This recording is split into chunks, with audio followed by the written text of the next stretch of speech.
की है जिसमें मैथमेटिकल रिजल्ट्स आएंगे अभी, तो उन एप्लीकेशन पे अपन बात कर लेते हैं। उसके बाद फिर हम बात करते हैं इस पर, इसके कुछ थेरेटिकल एक दो रिजल्ट पे भी बात करेंगे, उसके बाद फिर क्वेश्चंस। तो इसके जो दो इंपॉर्टेंट मैथमेटिकल रिजल्ट्स हैं उस पर बात करते हैं। एक का नाम है टॉरिसेलीज लॉ ऑफ इफ्लक्स। ठीक है, बेसिकली ये क्या है, ये भी बेस्ड है बर्नौलीज पे। तो टॉरिसेलीज लॉ ऑफ इफ्लक्स। पहली बात तो इफ्लक्स का क्या मतलब है? टॉरिसेली तो ठीक है, टॉरिसेली जो साइंटिस्ट है उसका नाम है। इफ्लक्स का क्या मतलब है? तो इफ्लक्स का बेसिक मतलब है कि flow, outward flow is basically called as efflux. ठीक है, outward flow of the liquid from efflux, ये मतलब है इसका। इफ्लक्स का मतलब है कि outward flow of the liquid through an opening is simply called as efflux. तो बेसिकली अगर देखो किसी भी कंटेनर के अंदर आप एक होल बना दो छोटा सा माइन्यूट सा, तो उसका उससे बाहर लिक्विड निकलेगी, और लिक्विड जब उससे बाहर निकलेगी तो उस बाहर निकलने वाली लिक्विड, अगर उससे उसके बाहर लिक्विड निकलेगी तो उस बाहर निकलने वाली लिक्विड का कुछ वेलोसिटी भी होगा। तो this velocity was calculated by using this Bernoulli's principle. And how was it calculated? तो लेट अस अंडरस्टैंड दैट। तो मान लीजिए कि सर यहाँ पर हम कुछ ऐसा समझते हैं, मेरी बात ध्यान से समझिएगा और सुनिएगा। मान लीजिए सर हम यहाँ पर कोई एक होल बना देते हैं, एक कंटेनर लिया हमने जो ऊपर से बंद है और यहाँ पर होल बना दिया। ठीक है भाई, ये कंटेनर, इसके अंदर लिक्विड भर दिया है, इस तरह से हमने लिक्विड भर दिया है। लिक्विड की डेंसिटी आप मान लीजिएगा रो है। जानिए मेरी आवाज जा रही है आप तक? लिक्विड की डेंसिटी मान लीजिए रो है। क्लियर है? ठीक। इसका इस तरफ का area of cross section A1 मान लो, यहाँ पर का area of cross section A2 मान लो। अच्छा, दूसरी बात ये कि this container is closed from the top, और लिक्विड यहां से स्टार्ट हो रही है। This is your liquid, basically यहां से लिक्विड भरी हुई है। तो एक बात बताओ, इसके ऊपर लिक्विड नहीं है, इसके ऊपर कोई गैस हो सकती है which is entrapped inside the container. मतलब कंटेनर जो है कंप्लीटली, ऐसा तो नहीं है कि कंप्लीटली नीचे से ऊपर तक कंप्लीटली फिल्ड है विद द लिक्विड, ऐसा नहीं है। इसका मतलब है कि ऊपर कोई गैस हो सकती है which is entrapped inside the container. तो यहाँ पर इस गैस का, जो गैस इस पे है, इसके अंदर इंट्रैप्ड है, वो गैस इस लिक्विड पे प्रेशर लगा रही होगी। उस प्रेशर को कुछ पी माना जा सकता है, हाँ ना बोलना पड़ेगा, बिकॉज आई डोंट नो कि गैस की हाइट क्या है, ये सब हमें नहीं पता। तो हमने सिंपली इस गैस के प्रेशर को पी अज्यूम कर लिया, पी मान लिया कि पी है। अच्छा, यहां पर जो ये होल है, this is open to the atmosphere. तो ये अगर hole it is open to the atmosphere, तो क्या आपको नहीं लगता कि यहाँ पर एक एटमॉस्फेरिक प्रेशर लग रहा होगा? Yes, sir. Because anything which is open to the atmosphere has atmospheric pressure acting on it, right? दूसरी बात आप ये मान लें सर कि यहां से ये हाइट इज h, यहां से ये height is something let be called as y1, और यहां से जो ये हाइट है लेट दैट बी y। ठीक है, ऐसा अपन ऐसा मान लेते हैं h y1, और ये y ना कह के y2 कह लो चाहे। अब देखो यहां से जो लिक्विड निकलेगी ना, because you have made some hole inside it, तो यहां से कुछ लिक्विड बाहर निकलेगी। तो लिक्विड की कुछ वेलोसिटी होगी जिससे वो बाहर निकलेगी। तो I am interested to find out this velocity, I am interested to find out the velocity. ठीक है सर? तो वेलोसिटी फाइंड करने के लिए आप मुझे एक बात बताइए, because I am assuming what ever the liquid I am assuming is ideal liquid. ठीक है, और आइडियल कहते ही सारे अजम्पशन खुद ब खुद वैलिड हो जाते हैं। तो ये हम जो लिक्विड अज्यूम कर रहे हैं, ये आइडियल लिक्विड है सर। जो लिक्विड हम अज्यूम कर रहे हैं ये आइडियल लिक्विड है। तो आइडियल के साथ साथ खुद ही सारे अजम्पशंस वैलिड हो जाते हैं। तो अगर सारे अजम्पशंस वैलिड हो गए, तो मेरा पॉइंट यहाँ पर ये है सर कि ये जो हमने लिक्विड अज्यूम करा है आइडियल है, तो क्या मैं बर्नौलीज अप्लाई कर सकता हूँ? बिल्कुल कर सकता हूँ। और बर्नौलीज के अकॉर्डिंग क्या पता है हमें कि at any cross section the total energy will be constant. और वो दो क्रॉस सेक्शन आप कहीं पर भी मान सकते हो। एम आई राइट हर्षित भाई? तो Yes, मान sir. लीजिए कि this is one of the cross section here, and this is the another cross section, ये वाला ऊपर क्रॉस सेक्शन जो ऊपर है, इन दोनों को हम दो क्रॉस सेक्शन ले लेते हैं।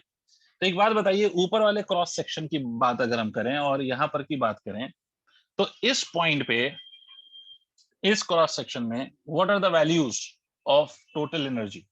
हमें एक बात पता है। अच्छा, इसमें एक चीज और समझिए, मुझे एक बात बताओ, A1 और A2 को अगर मैं कंपेयर करूं, तो don't you think A1 is greater than that of A2? Yes, sir. बिल्कुल सही। A1 is greater than that of A2, A1 is greater than that of A2, बिल्कुल सही बात है। तो सर एक बात बताओ कि अगर मान लो कि मैं यहाँ पर की वेलोसिटी को V1 कह लूं, ये थोड़ी देर के लिए, अरे क्या हुआ? इसको थोड़ी देर के लिए v1 कह लूं और इसको थोड़ी देर के लिए v2 कह लूं। मान लो लिक्विड की वेलोसिटी को यहाँ पर थोड़ी देर के लिए v1 कह लूं और यहाँ पर लिक्विड की वेलोसिटी को मैं थोड़ी, तो मुझे एक बात बता सकते हो लॉजिक, हमें एक बात पता है कि सर a1 v1 कल हमने पढ़ा था equation of continuity is equal to a2 v2। यहां से हम ये कह सकते हैं कि v1 upon v2 is equal to a2 upon a1, कह सकते हैं? Yes sir.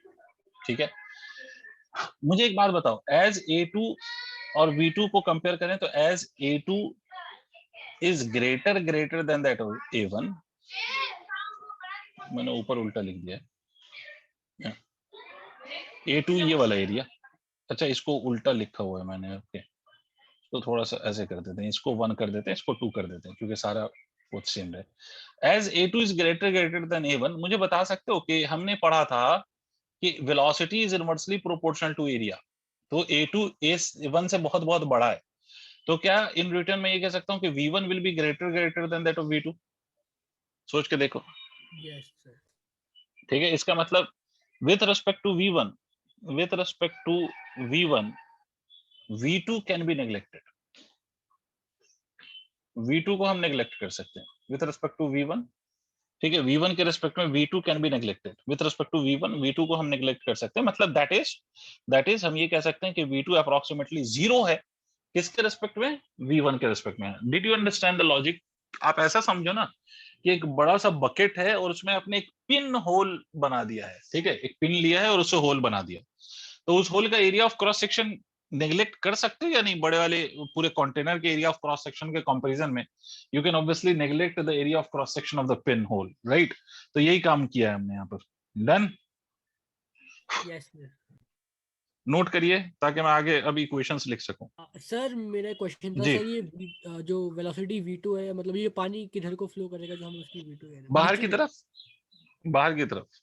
सर मतलब v2 मतलब जब पानी का लेवल नीचे हाँ आएगा। वो नीचे आएगा, ओके वो ओके वो सर। वेलोसिटी है जिस वेलोसिटी से पानी नीचे आ रहा है। और आपने देखा होगा ना कंटेनर में, आप एक बात ऑब्जर्व करना कि कंटेनर एक बहुत हल्का सा होल बनाओ तो पानी बाहर निकलेगा, तो वो जो कंटेनर के अंदर वाला पानी है वो नीचे आ रहा होगा।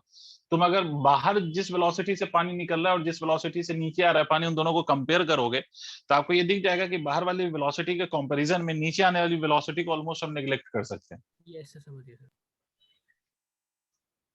इसी का उल्टा करते एरिया बढ़ा देते तो v2 वेलोसिटी बहुत ज्यादा हो जाती है ना sir?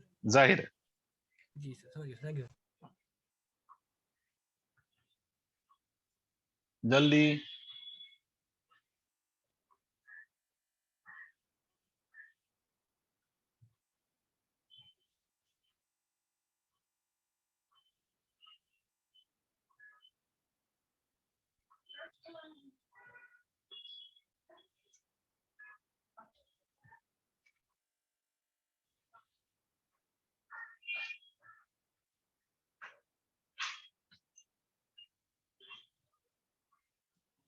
Is it done Janvi?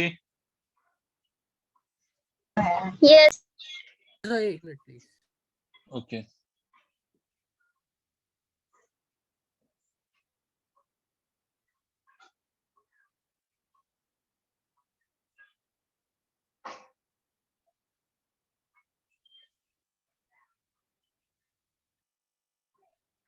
Done sir. ठीक है। तो now let us apply Bernoulli's principle at cross section 1 and cross section 2। तो करना कुछ नहीं है, you write all the energies at cross section 1 and you write all the energies at cross section 2 and just equate them. तो what are the energies that you have to right? Your energy and this kinetic energy and the last energy.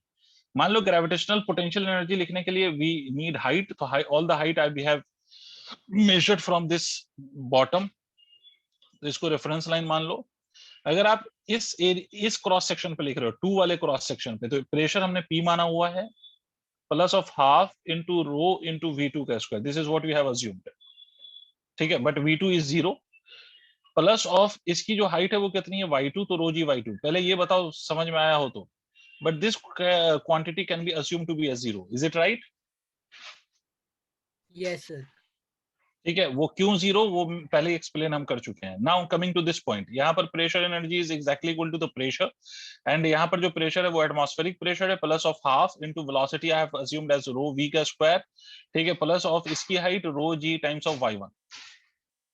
हमें v की value चाहिए, तो इस वाले को हम ऐसे भी लिख सकते हैं, अगर हमें v की वैल्यू चाहिए तो इस रो जी वन वाले टर्म को उधर ले जाओ, p वाले टर्म को उधर ले जाओ, तो p minus of P A, ठीक है, उसके बाद plus of rho G into Y two minus of Y one is equal to half rho V का स्क्वायर।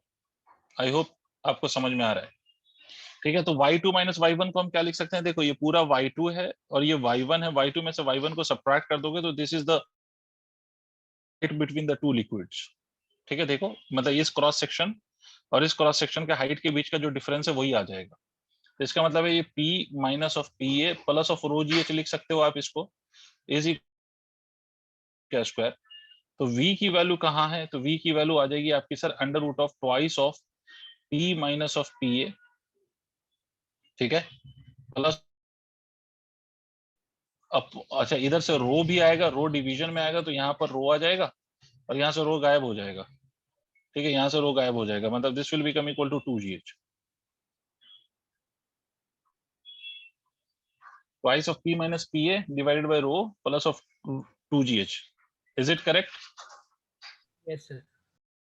इस रिजल्ट का एक और फॉर्म हम देखेंगे, पहले तो इसको नोट करिए आप। यहाँ इसमें अगर कोई इशू है तो प्लीज आप पूछिए। In applying Bernoulli's if you have any issue please ask me.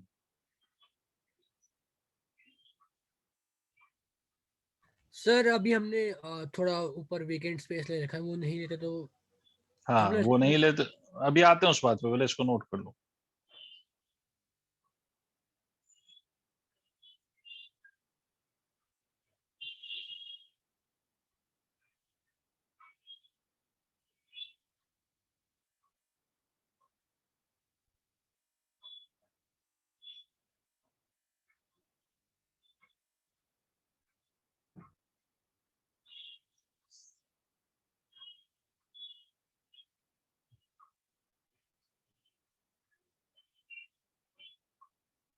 Note कर लिया? सर अभी कंटेनर ऊपर से बंद है ना या खुला है? हाँ अभी ऊपर से बंद है, that is why we have not taken any atmospheric pressure, तक नहीं भरा हुआ है, इसीलिए हमने ये माना है कि there must be some gas on top of the liquid which is entrapped inside, ये होगा। Okay sir, done sir. Okay if it's done now listen to me, कि सर अगर इसी में कहता आपसे कि ऊपर जो आप पूछना चाह रहे हो, अगर ऊपर वाला if it is open, this part is also open to the atmosphere, ठीक है, यहाँ से लिक्विड निकल रही है और ये ऊपर वाला पोर्शन भी atmosphere open to the atmosphere है, तो यहाँ पर भी एटमॉस्फेरिक प्रेशर होता है और यहाँ पर भी कौन सा प्रेशर होता, एटमॉस्फेरिक प्रेशर्स होते हैं। तो मतलब P माइनस ऑफ पी ए जहाँ पे आपने लिखा है वहां पर आप दोनों प्रेशर इक्वल होते तो वो टर्म जीरो हो जाता। वेलोसिटी की वैल्यू, ये फ्लक्स की वेलोसिटी क्या होती, तो ई फ्लक्स की वेलोसिटी आपके आ जाती है under root of twice of p minus of P A, तो ये bye row plus of 2gh हो जाता, तो ये वाला टर्म हो जाता सर जीरो इफ p है ना, तो ये v इज इक्वल टू कितना आ जाता है under root of 2gh where h is the difference between the levels of the two liquids from one reference. नहीं आई बात समझ में, तो ये डायरेक्ट इसका रिजल्ट क्या आ जाता है अंडर रूट 2gh, ये तब when it is open the upper part is also open to the atmosphere. If it is not open तो दिस इज द केस कि जो पहला वाला हमने कंडीशन निकाला है, अगर ओपन है तो ये केस होगा, समझ गए? Yes sir. वैसे भी याद रखो, if anything is open to the atmosphere then only will take the pressure acting on it to be atmospheric pressure. If something is not open to the atmosphere, it is not exposed to the atmosphere, तो उस case में फिर pressure आप atmospheric pressure नहीं लेंगे। Sir then इसको Newton equation से भी निकाल सकते हैं ना, अगर न्यूटन्स इक्वेशन, प्रेशर अगर मतलब दोनों तरफ से खुला हुआ है। तो न्यूटन की कौन सी इक्वेशन लगेगी, एक पे प्रेशर वर्टिकल लग रहा है, दूसरे पे प्रेशर हॉरिजॉन्टली काम कर रहा है, तो how will you apply the Newton's equation?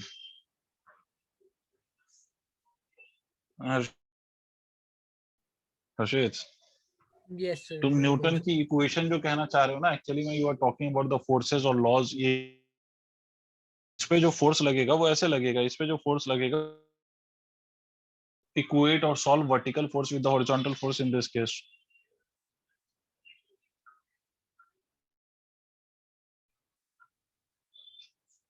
हो गया, आगे बढ़ते हैं। जानवी, कोई दिक्कत? बोलो, जल्दी जल्दी बोलो। चलो भाई, जानवी को आवाज पहुंच रही हो कि नहीं पहुंच रही पता नहीं। Next is the venturi meter.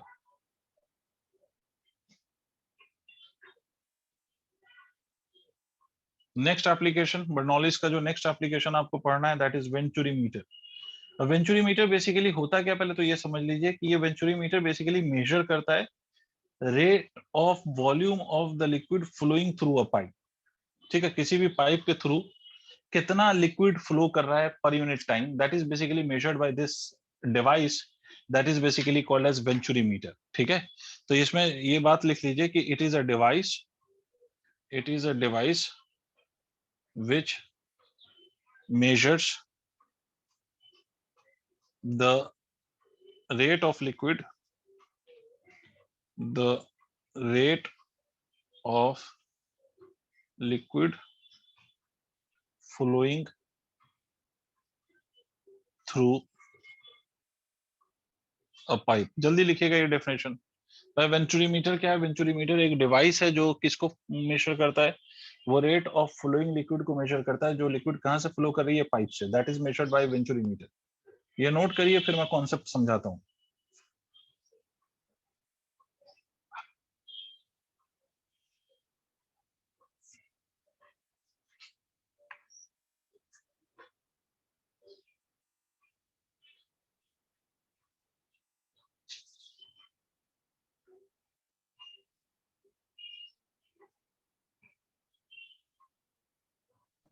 Done sir. ठीक है, अब मेरी बात सुनिए बेटे। अब venturi meter how does it works? ठीक है, तो इसके लिए आप ऐसे समझिए कि मान लीजिए कि ये आपका कोई ट्यूब है, इस तरह से एक ट्यूब होती है जिसका एक पार्ट क्रॉस सेक्शन ज्यादा होता है, उसके बाद यहां से ऐसे आ जाइए, यहां से ऐसे आ जाइए, फिर एक पोर्शन इसका पतला होता है ऐसे,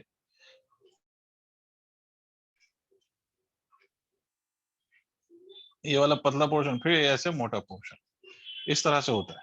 ठीक है, बेसिकली दो एरिया ऑफ क्रॉस सेक्शन ज्यादा होते हैं और इन बिटवीन जो एरिया ऑफ क्रॉस सेक्शन होता है वो कम होता है। यहाँ से एक ट्यूब बनी हुई होती है, इस तरह से यू शेप्ड ट्यूब लगी हुई होती है। उसका सबका पर्पस आपको समझ में आएगा टाइम के साथ। अभी जो मैं समझाऊंगा उससे सब कुछ समझ आ जाएगा, बस अगर आप नोट करना चाहते हैं तो साथ साथ नोट करें। ठीक है, ये ऐसे ट्यूब बनी हुई है बेटे, तो ये ऐसा, ये वाला पोर्शन इसके साथ ऐसे कनेक्ट कर दो, this is a U shape tube. ये वाला पोर्शन इसके साथ ऐसे कनेक्ट कर लो। ठीक है, ये यू शेप्ड ट्यूब है सर, ये वाला।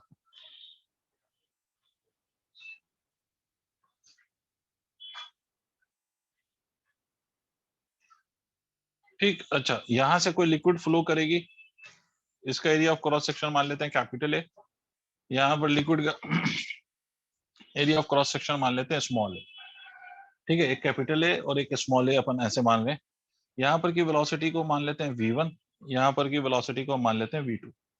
ठीक है, we are considering the velocities of the liquid to be v1 and v2। देखो, जिस लिक्विड का आपको रेट ऑफ फ्लो मेजर करना है उस लिक्विड को हम यहाँ से फ्लो कराते हैं। मतलब ब्लू लिक्विड, आप लिक्विड वो लिक्विड है जिसका रेट ऑफ फ्लो मेजर करना है। रेट ऑफ फ्लो का मतलब ये होता है कि the volume of the liquid flowing per unit time that we want to measure. तो उस ब्लू लिक्विड को इस वाले पार्ट से हम फ्लो कराते हैं। ठीक है, ये जो ये नीचे वाला यू शेप्ड ट्यूब है भरी जाती है। ठीक है, याद रखिएगा, ये अगर लिक्विड है कोई जिसकी डेंसिटी मान लो ρ1 है, तो दूसरी लिक्विड भरी जाती है। समझिए कि मान लीजिए कि ये लिक्विड यहां से ये ऐसे हाइट पे भरी गई थी, ये इनिशियल सिचुएशन। जब उस ट्यूब में कोई ब्लू लिक्विड फ्लो नहीं हुआ तो ये इनिशियल सिचुएशन है, मान लीजिए। ठीक है, अब हमने फ्लो नहीं किया, ये दूसरी लिक्विड है जिसकी डेंसिटी कुछ हम मान लेते हैं ρ2 है। अरे यहां तक समझ आया? प्लीज बोलिए। Yes sir. चलो, अब पहली बात, एक बात सोचो, हमें एक बात मालूम है, चाहे आप एरिया ऑफ क्रॉस सेक्शन को जितना बड़ा कर दो या जितना कम कर दो, क्या फर्क पड़ता है? हमें तो एक बात मालूम है कि the product of area and the velocity has to be same because I have taken the liquid to be ideal liquid जो कंप्रेस नहीं हो सकती, और अगर वो कंप्रेस नहीं हो सकती तो वॉल्यूम या mass of the liquid flowing coming in to a tube will always be equal to going out of the tube. तो यहां से अपन ये कह सकते हैं कि A1 V1 again equation of continuity, A1 V1 is equal to A into A1 क्यों लिख रहा हूं मैं, A into V1 is equal to छोटा A इंटू V2। अरे क्या हो इंटू V2, तो इसको हम ऐसे भी लिख सकते हैं, बड़ा A डिवाइड बाय छोटा A is equal to V2 by V1। This is my first equation, this is my first equation. Moving on, अब हम इस दो पॉइंट्स के बीच में बर्नौलीज प्रिंसिपल लगाएंगे। ठीक है, कहां कहां पर हर्षित भाई, इस क्रॉस सेक्शन पर, let me call this as 1, let me call this as cross section 2, तो apply the Bernoulli's principle at the two cross sections, that is cross section 1 and cross section 2। अगर आप यहां पर Bernoulli's principle apply के cross section 1 and cross section 2 can be assumed at the almost at the same height or not,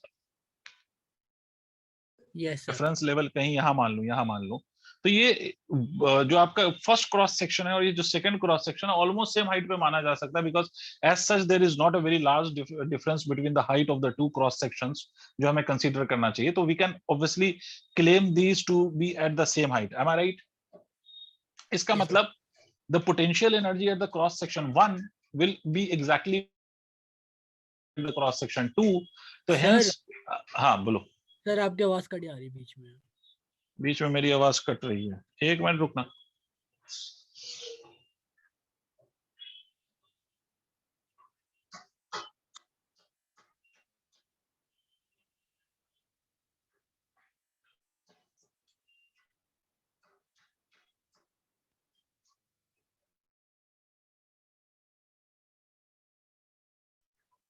अब शायद नहीं कटेगी आवाज, ठीक है हर्षित?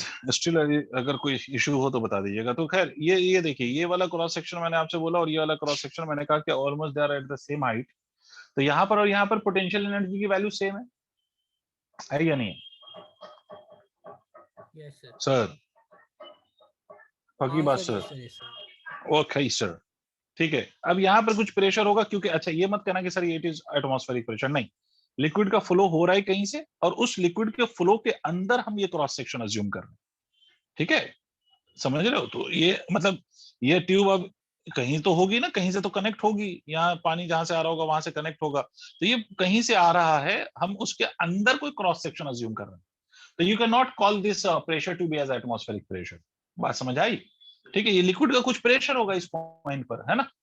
और वैसी बात है। दूसरी बात ये कि यहाँ पर भी एटमॉस्फेरिक प्रेशर हो और यहाँ पर भी हो तो दे विल कैंसिल आउट। पहली बात तो यही है, और कैंसिल हो जाएगा तो लिक्विड फ्लो ही नहीं करेगा, because liquid flows because of the pressure difference. दूसरी बात यह है सर कि अगर लिक्विड फ्लो कर रहा है राइट की तरफ, अगर मैं अज्यूम कर रहा हूं कि लिक्विड इधर फ्लो कर रहा है, तो ऑब्वियसली इधर तभी फ्लो कर सकता है जब pressure at cross section 1 is greater than pressure at cross section 2, then only the liquid can go from the cross section 1 to cross section 2। is it clear?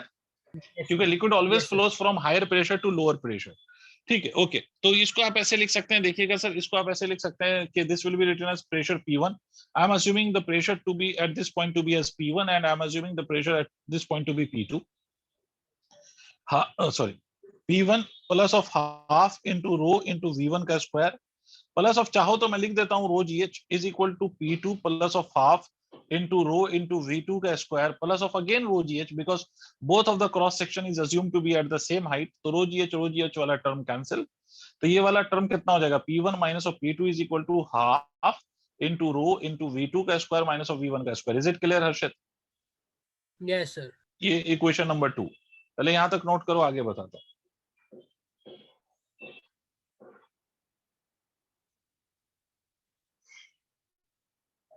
Janvi, is it clear to you? Please try to speak, otherwise try to message। क्या हुआ? Janvi is trying to speak, but she is unable to do that. Sir, am I not audible? You are not audible at all.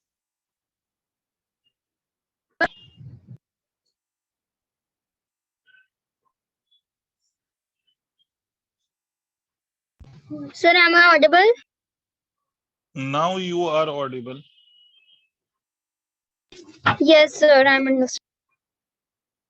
ठीक है।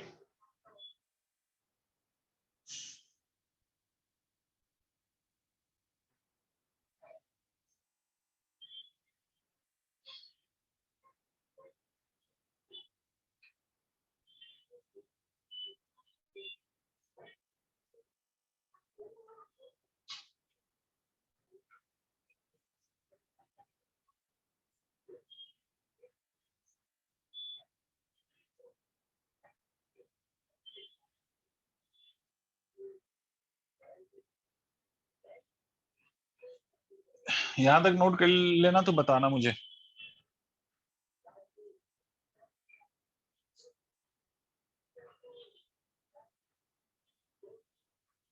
Done sir. Sir जो pressure P1 and P2 that is the liquid right? Yes, that is the pressure inside the liquid and it is exerted by the liquid itself. Done sir. ठीक है, अब एक बात और समझिए। ठीक है, मतलब इसका मतलब एक बात तो क्लियर है अर्षित कि there is a pressure difference at cross section 1 and cross section 2, and due to this pressure difference only the liquid will flow from cross section 1 to cross section 2. अब मुझे एक बात बताओ, यहाँ पर अगर मान लो कि ये प्रेशर 1 है और यहाँ पर प्रेशर 2, इसका मतलब कि दोनों पॉइंट पे प्रेशर का डिफरेंस, ठीक है? तो यहाँ पर ये प्रेशर और यहाँ पर प्रेशर में डिफरेंस है या नहीं? टेल मी यस और नो। जी सर डिफरेंस है। ठीक, अब एक बात समझो बहुत अच्छे से, ये जो यू शेप ट्यूब में हमने ये रेड वाली लिक्विड को फिल किया था, तो इस पे ये जो प्रेशर लग रहा होगा वो ऊपर से लग रहा होगा, ये वाला प्रेशर जो लिक्विड का प्रेशर है वो इस पे ऊपर से लग रहा होगा, ठीक है? या ऐसा समझो कि इसके अंदर लिक्विड फ्लो कर जाएगी ये वाली, कुछ ऐसा समझो। तो इस लिक्विड का प्रेशर अलग है यहाँ पर और इस लिक्विड का प्रेशर अलग है, तो आपको नहीं लगता कि इधर से लिक्विड उधर ऊपर जाएगी? हाँ सर। क्योंकि इधर वाला जो प्रेशर है वो हायर है और इधर वाला प्रेशर लोअर है, तो ये जो यू शेप ट्यूब में जो लिक्विड है वो इधर से इसका हाइट कम होगा और उधर हाइट बढ़ेगा, ठीक है? और तब तक ये होता रहेगा जब तक यू शेप्ड ट्यूब में जो प्रेशर है यू शेप्ड ट्यूब में जो प्रेशर है वो बैलेंस नहीं हो जाता, तब तक ये लिक्विड इधर से इधर फ्लो करेगी, ठीक है? मान लो एच हाइट तक जाने पर ये इधर से लिक्विड नीचे जाके यहाँ एच हाइट ऊपर चली गई, इसका मतलब है कि ये एच हाइट का जो डिफरेंस क्रिएट हुआ है, दैट डिफरेंस के कारण जो प्रेशर है that will B balancing the pressure difference, means the pressure of this H height liquid here will be balancing the pressure difference at the left part of the tube and right part of the tube. Am I right? Yes. और हमें एक बात पता है कि इस केस में this pressure difference can also be written as P1 minus और P2 को मैं ऐसे भी लिख सकता हूं density of the liquid which is inside this, ठीक है? पहले वाली डेंसिटी को मैंने रो लिख दिया है क्या? वो जो हमने बर्नौलीज का इक्वेशन लगाया वहां पर मैंने डेंसिटी की वैल्यू को रो 1 लिखा है या रो लिखा है सीधा सीधा? रो। उसको रो 1 कर लो, उसको रो 1 कर लो, क्योंकि दो अलग अलग लिक्विड है ना, तो एक का प्रेशर, एक की डेंसिटी रो 1 है, दूसरे की डेंसिटी रो 2 मान लीजिए, तो ये प्रेशर बैलेंस किससे हो रहा है? ये जो एक्स्ट्रा लिक्विड इधर फ्लो हुई है उसके प्रेशर से ये प्रेशर का डिफरेंस बैलेंस हो रहा है, तो P1 minus P2 can be written as rho 2 GH। Is it clear? Yes sir. इसका मतलब सर मैं ये कह सकता हूं कि by equation 2 and 3 we can claim that के rho 2 GH is equal to half into rho 1 into कितना, दोनों में वेलोसिटी के डिफरेंस का स्क्वायर, तो दोनों में वेलोसिटी के डिफरेंस के स्क्वायर में क्या आया था? देखो तो V2 का स्क्वायर माइनस V1 का स्क्वायर आया होगा। हाँ सर। यही आया है, पहले यहां तक नोट करिए, last will finally solve this.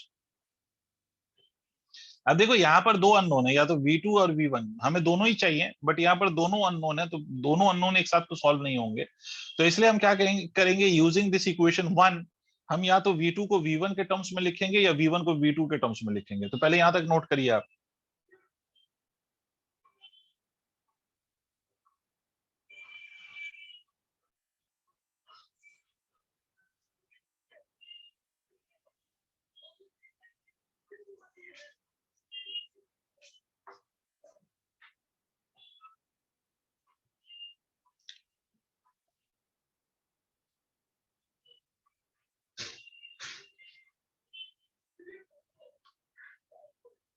हो गया?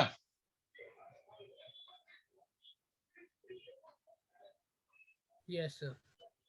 ठीक है, तो अब मेरी बात सुनिए सर, फ्रॉम इक्वेशन 1, ये जो इक्वेशन है हमारी इक्वेशन नंबर 1, यहां से हम V2 को ऐसे लिख सकते हैं capital A by small a multiplied by V1, V2 can be written as capital A by small a multiplied by V1, ऐसे लिख सकते हैं।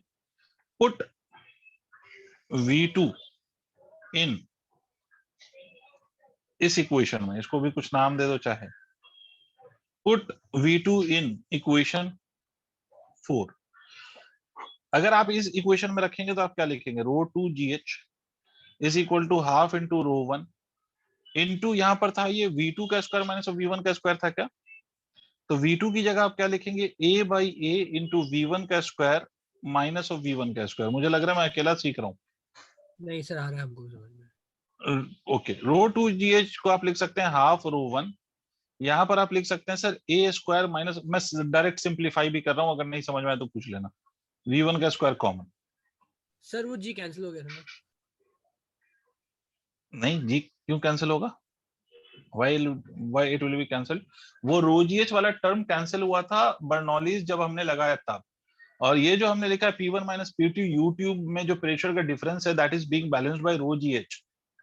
ओके ओके सर, मैं थोड़ा गलत हो गया। ठीक है, तो V1 की वैल्यू कितनी आएगी, V1 की वैल्यू आ जाएगी A twice of rho 2 into GH divided by rho 1 A square minus of A square का स्क्वायर रूट। देखो अगर आपको यहां तक समझ में आया तो दिस इज वेलोसिटी, हाँ sir. We have to find out the volume. ये अभी हमने वेलोसिटी निकाला, यहां तक अगर क्लैरिटी है तो मैं आगे बढ़ूंगा। यहां तक क्लियर है? Yes sir. ठीक है, now moving on to the volume part. अब देखिए, ये तो वेलोसिटी आई, तो वॉल्यूम, रेट ऑफ वॉल्यूम हम निकालना है ना, रेट ऑफ वॉल्यूम। तो रेट ऑफ वॉल्यूम को हम क्या लिख सकते हैं, तो रेट ऑफ वॉल्यूम को हम सीधी सीधी सी बात है सर लिख सकते हैं V1। ठीक है, क्यों, कैसे लिख सकते हैं, देखो पहले तो रेट ऑफ वॉल्यूम का मतलब समझ लो। रेट ऑफ वॉल्यूम का मतलब है sir volume of liquid divided by time, ऐसे लिखेंगे। वॉल्यूम को हम क्या लिख सकते हैं, वॉल्यूम को हम लिख सकते हैं area multiplied by the length of the liquid in a given time divided by time. Sir मैं पूरा एक एक चीज बता रहा हूं ताकि आपको याद रहे कि मैंने करा क्या है। एरिया ऑफ क्रॉस सेक्शन, अगर मान लो फर्स्ट क्रॉस सेक्शन पे मैं मानता हूं तो एरिया ऑफ क्रॉस सेक्शन मैंने ए लिया है। लेंथ को मैं ऐसे भी लिख सकता हूं, velocity multiplied by time divided by time. Tell me yes और नो। टाइम से यस टाइम का फैक्टर कैंसिल हो जाएगा, इसका मतलब है रेट ऑफ वॉल्यूम। अब ये फॉर्मूला डायरेक्टली आपको याद रहना चाहिए, rate of volume, rate of volume, volume upon time कभी भी करोगे तो उसको आप directly velocity multiplied by area लिख सकते हो। रेट ऑफ वॉल्यूम को हम directly velocity multiplied by area लिख सकते हैं, बिकॉज टाइम का फैक्टर ऊपर नीचे कैंसिल हो जाता है। ठीक है, तो इसका मतलब है कि ये जो हमारा रेट निकालना है ना, रेट ऑफ वॉल्यूम, तो उस हिसाब से यहाँ पर जो हमारा आंसर होगा रेट ऑफ वॉल्यूम का, वो क्या होगा, हमने वेलोसिटी निकाल ली और इस एरिया से मल्टीप्लाई कर दीजिए, तो rate of volume is equal to, rate of volume is equal to, यहाँ पर वेलोसिटी हमारी जो है वो निकल गई और एरिया इज कैपिटल ए, तो capital a multiplied by small a. ठीक है, यही तो हो जाएगा। देखिए वेलोसिटी की वैल्यू जो है वो यहाँ सब्स्टिट्यूट कर दीजिए, मैं ऐसे कर देता हूँ, वेलोसिटी की वैल्यू यहाँ सब्स्टिट्यूट कर दीजिए, तो capital a small a into twice of rho 2 GH divided by rho 1 into a का square minus of a square. देखिए अगर आपको मेरी बात समझ आई हो तो this is the rate of volume of the liquid which will be coming out of the pipe. Yes sir.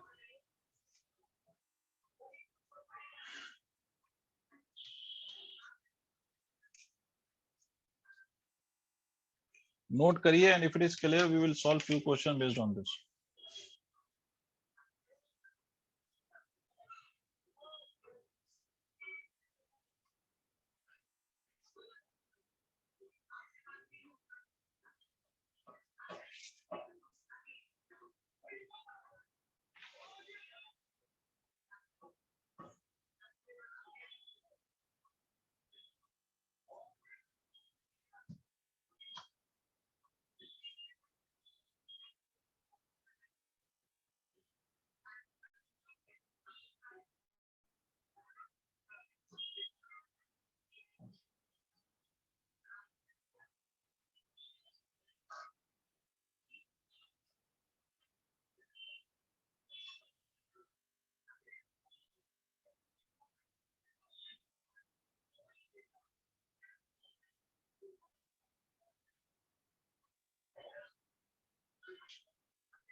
हो गया? एक minute sir.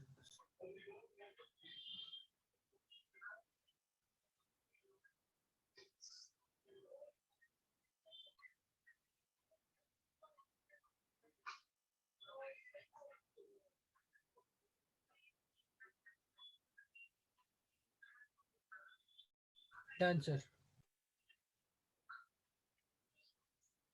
Done? Yes sir. ठीक है, तो now you now Done. Know how to okay good.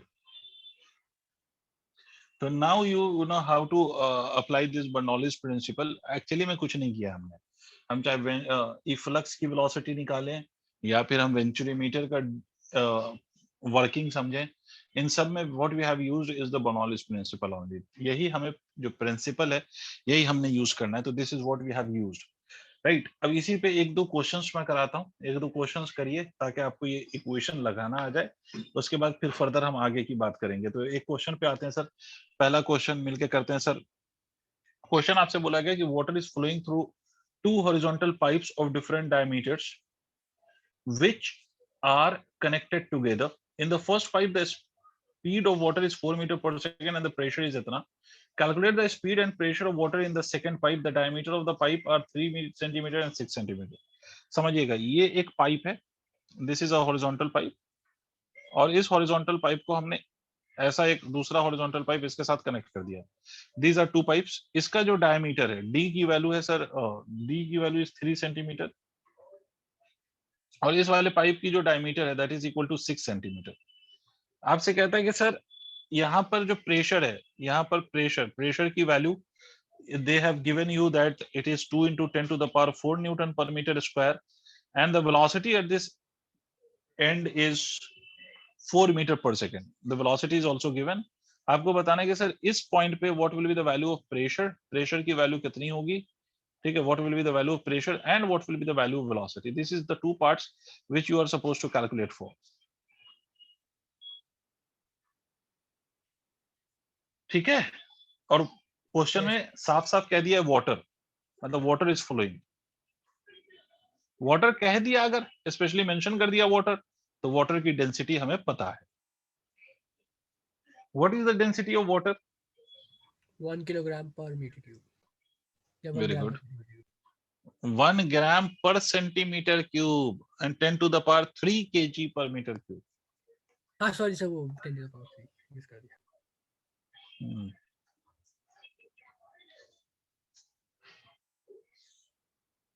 चलो, तो question I hope आपको समझ में आ गया।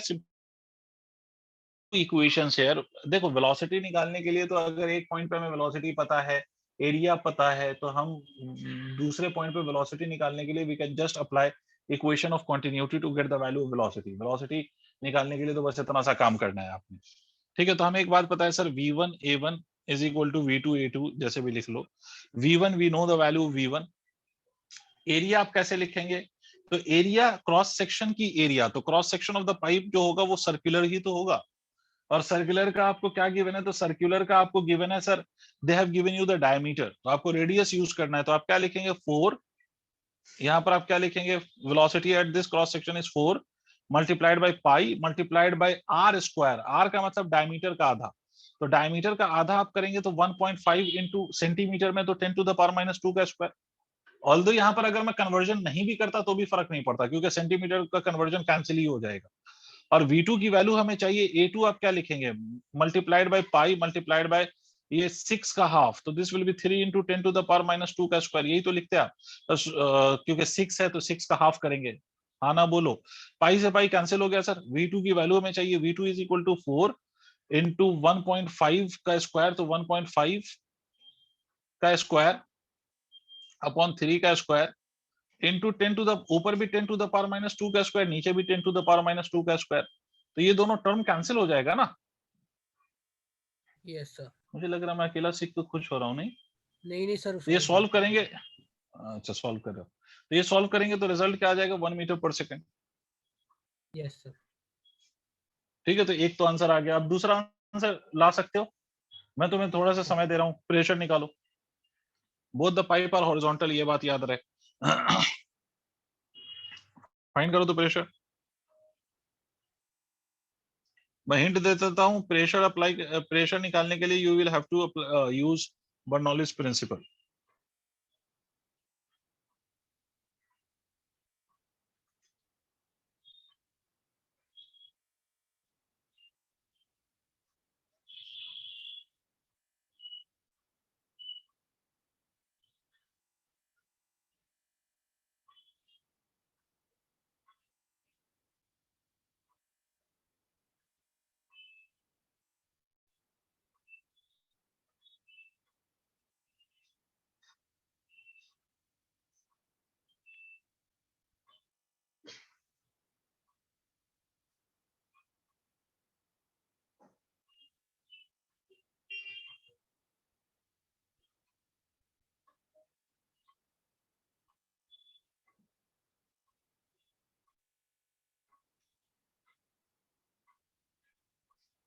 लिख लिया?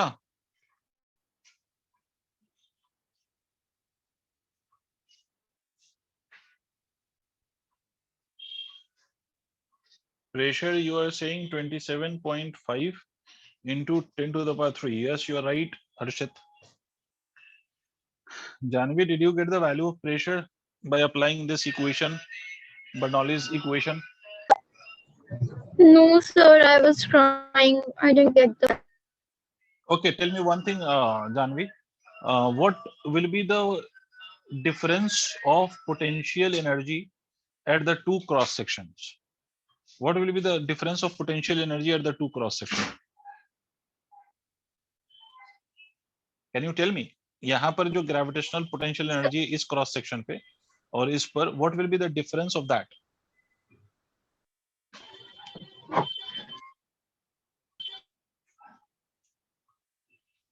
This is horizontal pipe, right? So if this pipe is horizontal, although the area of cross section of one is greater than another, but they are saying horizontal pipe and they haven't given you the height. तो इसका मतलब है कि you can take the height of both the cross sections to be approximately to be same. अगर आप इसकी height और इसकी हाइट दोनों की हाइट सेम मानेंगे तो इसकी ग्रेविटेशनल पोटेंशियल एनर्जी और इसकी ग्रेविटेशनल पोटेंशियल एनर्जी का डिफरेंस जीरो नहीं होगा. व्हाट डू यू से? Yes, sir. ठीक है, But the तो height same ग्रेविटेशन कैसे हुई? सेम कैसे हुई? बिकॉज क्वेश्चन में स्टेटमेंट सुनो, क्वेश्चन में statement is given that this is a horizontal pipe. ठीक है, this is a horizontal Yes. Pipe. तो हाइट जब भी आप मेजर करेंगे तो you will measure it with respect to some reference, right? मान लो ये रेफरेंस लाइन है. आप मुझे एक बात बताओ, क्या आपको इसकी हाइट गिवन है? इसकी हाइट गिवन है? इस वाले की किसी की भी हाइट नहीं गिवन है ना. और साथ में उसने बोला कि हॉरिजॉन्टल पाइप है. ठीक है, तो इसका मतलब है कि दोनों के सेंटर की हाइट अप्रोक्सीमेटली इस पॉइंट से हम सेम मान सकते हैं या नहीं?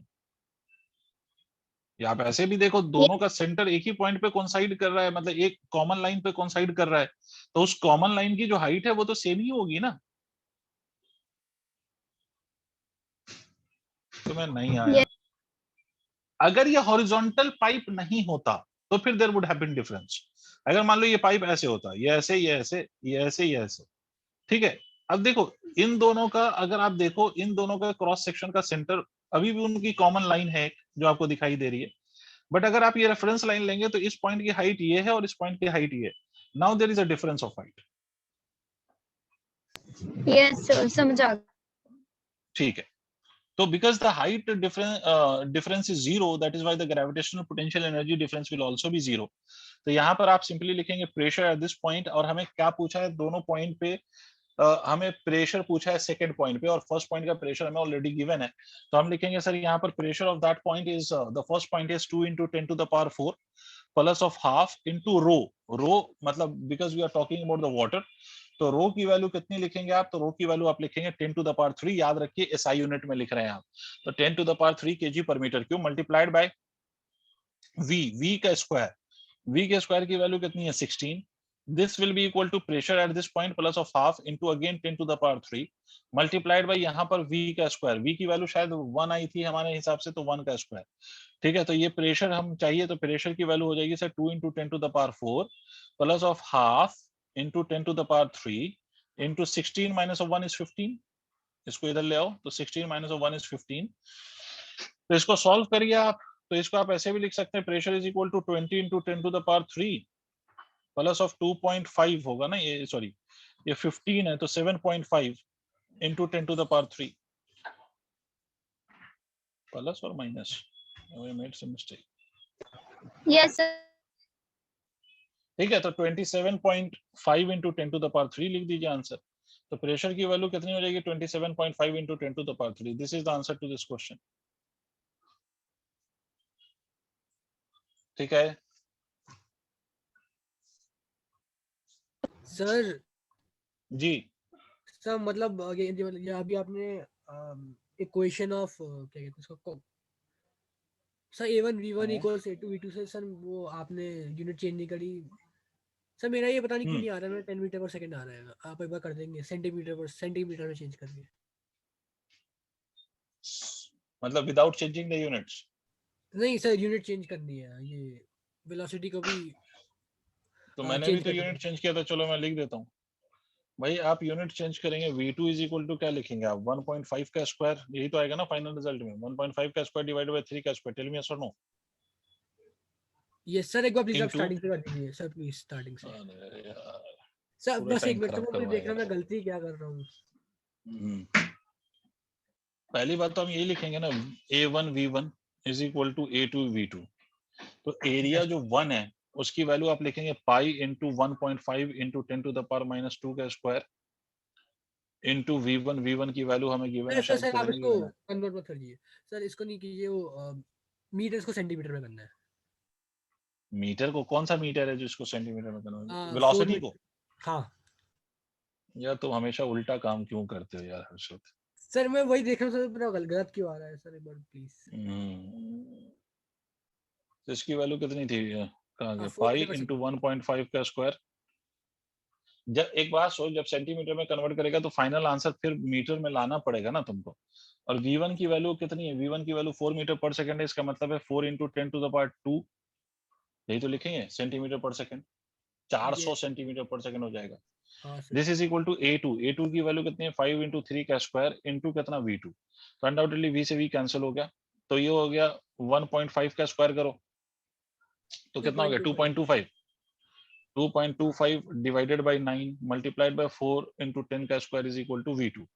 अब जी सॉल्व सर। करो, 2.25 इंटू 4 करो, कितना आया? ये 1/4 हो जाएगा, तो मुझे आएगा v2 इक्वल्स v2 इक्वल्स नहीं सर, v2 का स्क्वायर इक्वल्स 10 आएगा। एक मिनट रुको, एक मिनट। ये हमारा 2.25 है ना, इंटू 4 कर मेरे दिया को गलती समझ में आ गया। तो ये 9/9। एक मिनट रुको, तो ये जो तुमने निकाला 1 तो आ ही गया, 10 का स्क्वायर, यही आया ना रिजल्ट। ये जो आपने निकाला दिस इज सेंटीमीटर पर सेकंड। जी सर, मैं वो एक्चुअली गलती कहाँ कर रहा था, मैंने गलती से v2 का स्क्वायर कर दिया, पता नहीं क्यों। ठीक अभी है, मैं सोच आगे बढ़ते हैं। थैंक यू ठीक है, सर। आगे बढ़े। जी सर। आगे बढ़े हम अगले सवाल की ओर। तो नेक्स्ट क्वेश्चन, एक दो और क्वेश्चन कर लो, ज्यादा टाइम पास नहीं करेंगे हम। तो एक दो और क्वेश्चन करते हैं। क्वेश्चन नंबर नेक्स्ट, थोड़ा सा प्रोजेक्टाइल को कनेक्ट करते हैं इस क्वेश्चन के साथ। देखिए क्वेश्चन आपसे बोला वेलोसिटी ऑफ इफ्लक्स भी इसमें इन्वॉल्व हो जाएगा और प्रोजेक्टाइल का भी पार्ट इन्वॉल्व हो जाएगा। ये मान लीजिए कि ये कोई कंटेनर है, दिस इज अ कंटेनर, ठीक है।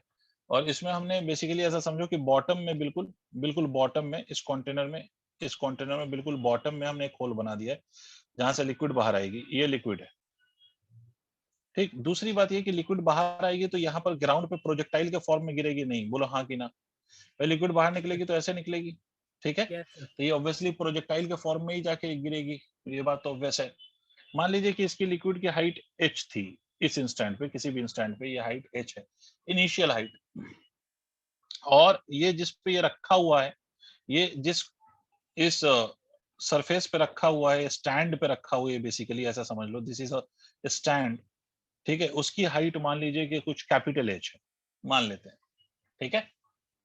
तो एक बात बताओ कि यहाँ से जब लिक्विड बाहर निकलेगी तो ये ऐसे गिर रही है, तो ये कुछ रेंज कवर करेगी या नहीं?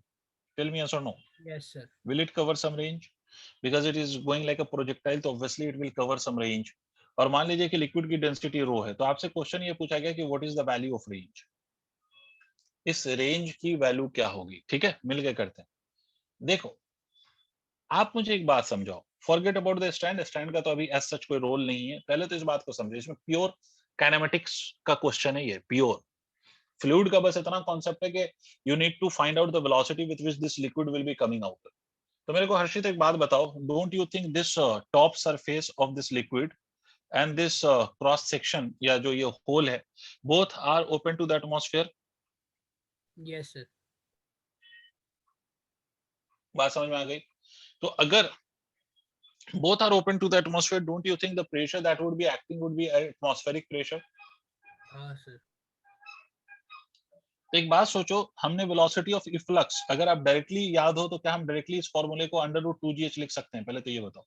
Yes the velocity with which this liquid will come out is √2gh। पहला पॉइंट तो ये आ गया, ये हमने ड्राइव किया रिजल्ट। अगर ये कभी नहीं याद रहे तो आप बर्नौलीज लगा के ये फाइंड कर सकते हो, बट अगर याद रहे तो बहुत अच्छी बात है। वैसे याद रखने की कोशिश करो, velocity of efflux is √2gh in the case when the pressure at the 2 points are equal to the atmospheric pressure। ठीक है, दूसरी बात, इस वेलोसिटी से ये निकलेगा। रेंज का मतलब होता है हॉरिजॉन्टल डिस्टेंस, और आपको थोड़ा सा प्रोजेक्टाइल का कॉन्सेप्ट याद हो तो आपने प्रोजेक्टाइल के कॉन्सेप्ट में ये पढ़ा है सर, आप थोड़ा सा याद करने की कोशिश करिए। तो you have studied this in the concept of projectile के हॉरिजॉन्टल डायरेक्शन में मोशन एक्सेलरेटेड नहीं होता है, it is non accelerated. Am I right? Yes sir. Horizontal direction में नॉन एक्सेलरेटेड होता है। इसका मतलब अगर आपको रेंज लिखना है तो कुछ नहीं करना, वेलोसिटी को आपको टाइम ऑफ फ्लाइट से मल्टीप्लाई कर देना। अब अगर आपको टाइम ऑफ फ्लाइट का इस केस में फ्लाइट का फॉर्मूला याद है तो और अच्छी बात, और नहीं याद है तो फिर निकालना पड़ेगा आपको। कैसे निकालेंगे आप? By applying the equation in the y direction. Y direction में इसकी हाइट कितनी है? तो this height is h in the y direction. Initial velocity y direction में कितनी है? तो initial velocity is 0 because liquid is coming horizontally, है ना, इस पॉइंट पे। क्लियर? तो आप ये लिखेंगे h is equal to u y t plus of half a y multiplied by t squared. तो यहां से आपको ये बात समझ में आ रही है कि ये वाला टर्म 0 हो जाएगा, तो यहां से जो t की value that will be equal to √2h by g। Tell me yes और no?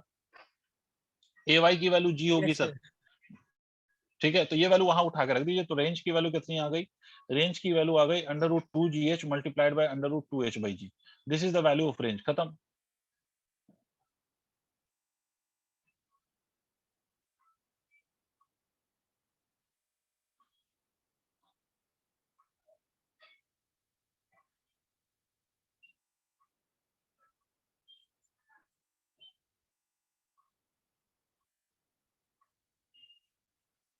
See if it's done.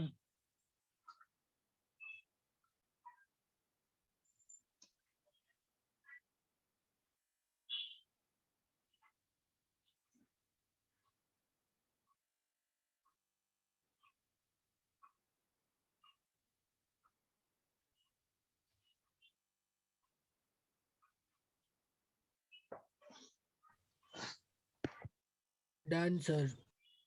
Very good.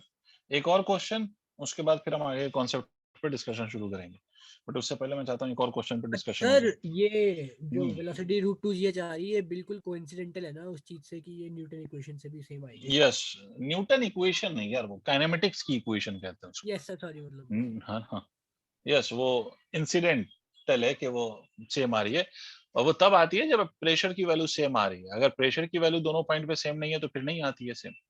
Yes ठीक है, सर। तो इसका मतलब है कि that is only incidental, but this doesn't mean कि आप इक्वेशन ऑफ मोशन लगा लोगे वहां पर।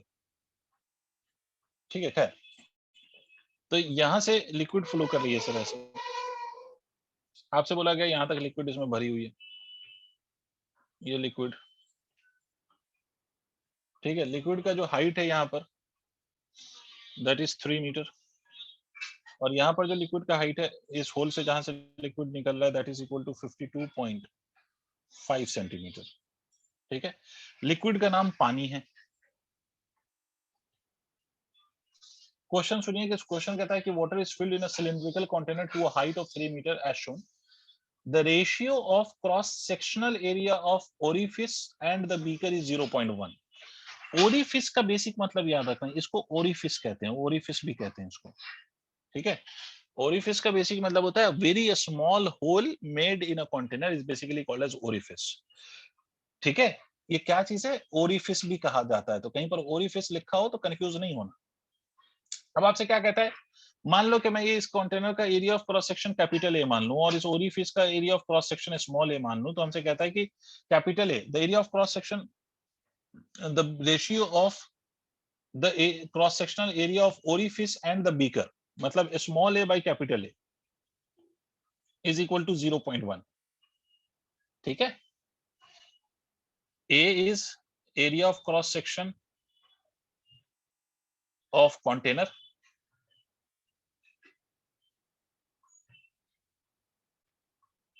और small A area of cross section of orifice, फिस कहते हैं या फाइस कहते हैं, जो भी कहें। तो आपसे बोलता है कि find the speed of the liquid coming out from the orifice given g is equal to 10 metre per second, मतलब यहाँ पर स्पीड निकालना है आपको कि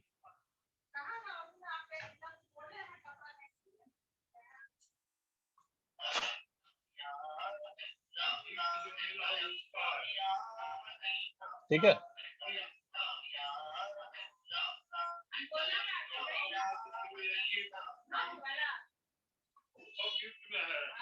सॉल्व करोगे आप? Yes sir.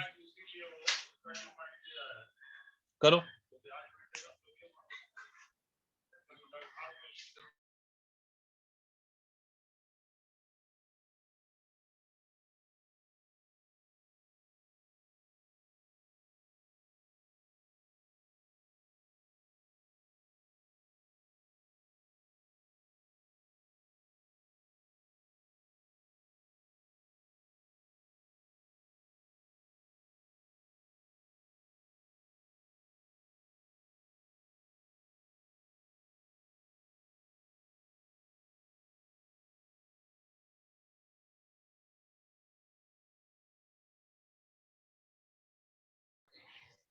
क्या करोगे इसमें? How will you find this? Sir Bernoulli से निकल जाएगा। सिंपल सा बर्नौलीज लगाना है और कुछ नहीं करना, तो सिंपल सा बर्नौलीज लगाइए, करिए।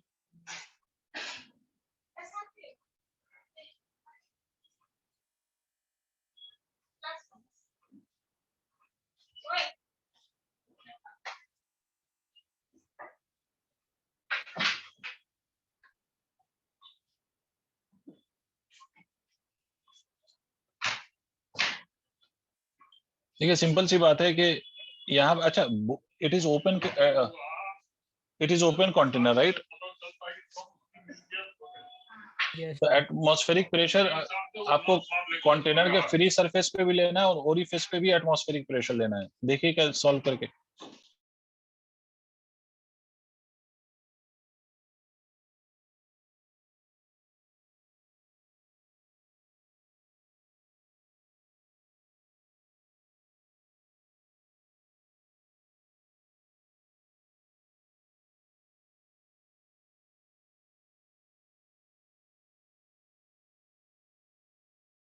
सर इसमें रेशियो का रोल क्या है? हम मतलब नेग्लेक्ट नहीं कर सकते, रेशियो का रोल है मतलब हम नेग्लेक्ट नहीं कर सकते ना v ऊपर वाली वेलोसिटी को, वही रोल है क्या? हाँ, यू कैन नॉट नेग्लेक्ट, यही रोल है।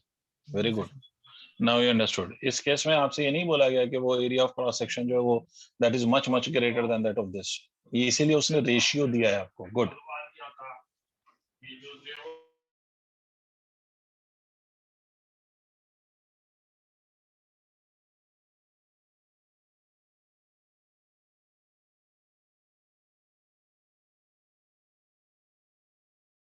देखिए भाई, सिंपल सी बात है, दोनों पॉइंट पे अगर आप ये लिखेंगे तो आप लिखेंगे P1 प्लस ऑफ P1 और P2 are same because both are atmospheric pressure, तो हम इसको ऐसे ही लिख देते हैं P atmospheric plus of rho G times of H1। इसके लिए अगर हम लिखें, ठीक है, plus of half into rho into V1 का square is equal to PA plus of rho G times of H2। याद रखिएगा किसी रेफरेंस से ये दोनों हाइट ली जा रही है, और अगर आपको रेफरेंस नहीं लेना है तो मैं आपको आगे बता देता हूं कि कैसे इसको फर्दर हम लिख सकते हैं। तो रो V2 का स्क्वायर, अनडाउटेडली ये वाला टर्म इस वाले टर्म से कैंसिल हो गया, रो G H1 minus of H2 कर सकते हैं आप। H1 मैंने इसकी हाइट माना है, इसको मैंने H1 माना हुआ है। आप ये कह सकते हैं सर ये वाला जो है ना, ये वाला 3 metre, this I have considered as H1, और ये वाला जो 52 सेंटीमीटर है this I have considered as H2। तो rho G H1 minus of H2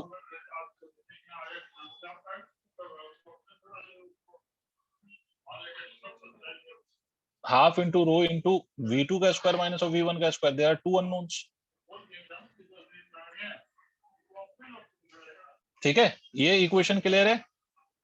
h1 minus h2 h1 minus of h2 को मैं इन दोनों का डिफरेंस कह सकता हूँ या नहीं? हाँ ना बोलना पड़ेगा बेटे। Yes sir. ठीक है, मतलब मैं बता देता हूँ वैल्यूज क्या क्या पुट करनी है।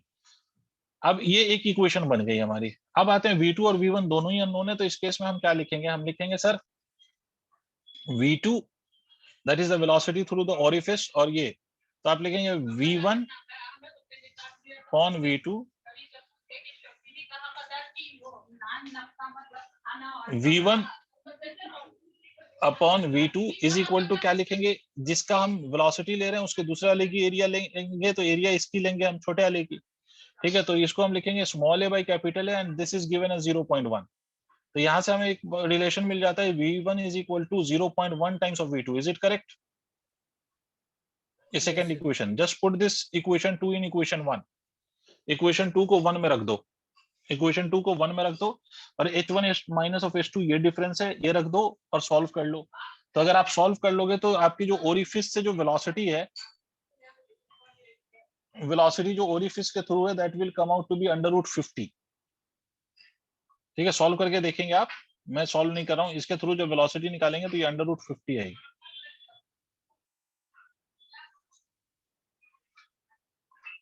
क्लियर जानवी? Yes. ठीक है, तो this kind of question you can try now, you can attempt this kind of questions. We will move to the next topic of this, उस पर हम बात करते हैं फर्दर, इसको आगे बढ़ते हैं।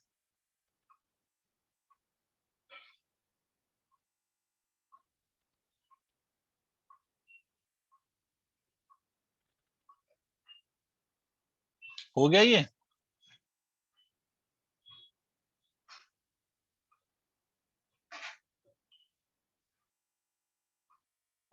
बच्चों हो गया?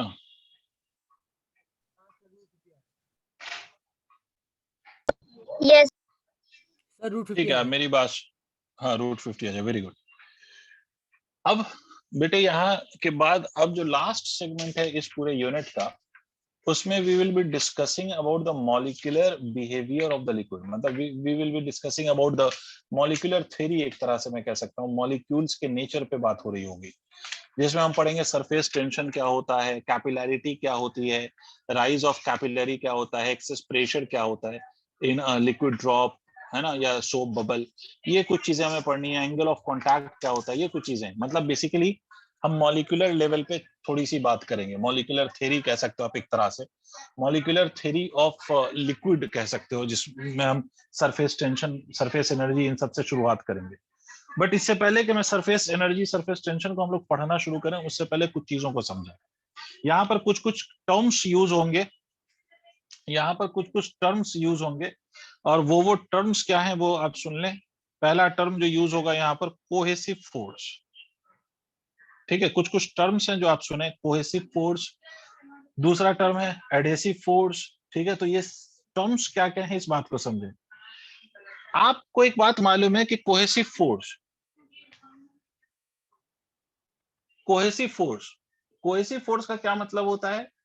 तो कोहेसिव फोर्स का बेसिक मतलब होता है कि ऐसा फोर्स जो दो मॉलिक्यूल्स के बीच में लग रहा हो, ऑफ द सेम सब्सटेंस और सेम लिक्विड और same solid, such a force is called as, such intermolecular force is called as cohesive force. फिर से सुनिए, cohesive force is the intermolecular force of attraction between the molecules of same substance. ठीक है, intermolecular force of attraction, intermolecular force of attraction between the molecules of same substance, और same nature भी कह सकते हो, same substance। अब substance में कुछ भी हो सकता है, लिक्विड, गैस, कुछ भी हो। जैसे आप ये कह लें वाटर और वाटर के मॉलिक्यूल के बीच में फोर्स, तो that there will also be intermolecular force and that force will be called as cohesive force. ठीक है, तो ये कोहेसिव फोर्स की डेफिनेशन है। इसी तरह से एक दूसरी डेफिनेशन आती है, ऐसा नहीं कि सेम सब्सटेंस के ही मॉलिक्यूल्स आपस में अट्रैक्ट करते हैं, डिफरेंट सब्सटेंस के मॉलिक्यूल भी एक दूसरे को अट्रैक्ट करते हैं। तो एडेसिव फोर्स क्या होगा? इंटरमॉलिक्यूलर फोर्स फिर से हो गया ये intermolecular force of attraction between the molecules of different substance। मतलब दो अलग अलग सब्सटेंस के मॉलिक्यूल्स के बीच में जो इंटरमॉलिक्यूलर फोर्स ऑफ अट्रैक्शन लगता है उसको हम एडेसिव फोर्स कहते हैं। जैसे मान लो कि मैं आपसे कहूं कि भाई ये एक वुडन सरफेस है और ये एक उस पे आयरन ब्लॉक रख दिया आपने, ये वुडन सरफेस है, तो इन दोनों के बीच में, इन दोनों के मॉलिक्यूल्स के बीच में भी फोर्स ऑफ अट्रैक्शन लगेगा, और इस फोर्स ऑफ अट्रैक्शन को अपन क्या कहेंगे? इस इंटरमॉलिक्यूलर फोर्स ऑफ अट्रैक्शन को हम एडेसिव फोर्स कहेंगे। ऊपर वाले मॉलिक्यूल्स के जो अट्रैक्शन के फोर्सेस हैं उसको हम कोहेसिव कहेंगे। क्लियर हो गई बात? Next definition, molecular range. अब इस बात को समझिए, मॉलिक्यूलर रेंज, ये सब छोटे छोटे टर्म्स हैं जो कभी भी यूज हो सकते हैं। मॉलिक्यूलर रेंज, मॉलिक्यूलर रेंज, इससे खुद ही समझ में आ रहा है कि एक मॉलिक्यूल का जहां तक इन्फ्लुएंस हो उसी को हम सिंपली उसका रेंज कह सकते हैं, तो इसको हम मॉलिक्यूलर रेंज कहते हैं। इसका क्या मतलब होता है? देखो, होता यह है कि जब भी आपकी कोई लिक्विड की हम बात करें, इसलिए मैं लिक्विड नाम ले रहा हूं, ठीक है, तो लिक्विड में अगर आप कोई भी एक मॉलिक्यूल अस्यूम करें, तो वो मॉलिक्यूल अपने आसपास वाले मॉलिक्यूल को अट्रैक्ट कर रहा होगा by the intermolecular force of attraction. तो ऐसा नहीं है कि कोई भी मॉलिक्यूल कहीं के भी मॉलिक्यूल को अट्रैक्ट कर लेगा, ऐसा नहीं होता। वो अपने आसपास वाले को ही अट्रैक्ट कर सकता है up to a certain distance, up to a certain intermolecular separation, उसके बियॉन्ड वो उसका फोर्स नहीं लगता। ठीक है, तो the distance up to which a molecule can attract another molecule or exert some appreciable force on another molecule, that distance is basically called as molecular range। Clear हो गई बात? मतलब जितने डिस्टेंस तक वो दूसरे को अट्रैक्ट कर सकता है, that will be called as its range।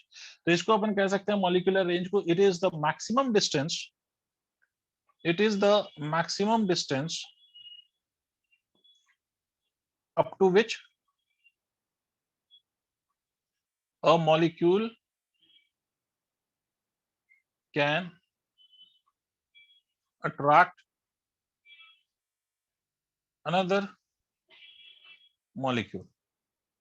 ये वो मैक्सिमम डिस्टेंस है जिसपे एक मॉलिक्यूल दूसरे मॉलिक्यूल को अट्रैक्ट कर सकता है, that is basically called as molecular range. इसी तरह से एक और चीज आती है, इसको हम कहते हैं स्फीयर ऑफ इन्फ्लुएंस। ठीक है, सारे कॉमन टर्म्स है, ये आपको नोट करना है, समझना भी है, नोट करना भी है। मॉलिक्यूलर रेंज आपको समझ में आ गया, अब स्फीयर ऑफ इन्फ्लुएंस समझिए। देखिए, मान लीजिए ये कोई मॉलिक्यूल्स में मान लेता हूं, कोई भी molecule well inside the liquid, कोई भी एक मॉलिक्यूल मान लो, तो हमें एक बात पता है कि eight the same distances up to a maximum distance around the molecule it will exert the force on another molecule। अच्छा, ये जो फोर्स होगा हर्षित, will it be in a plane or it will be in 3D?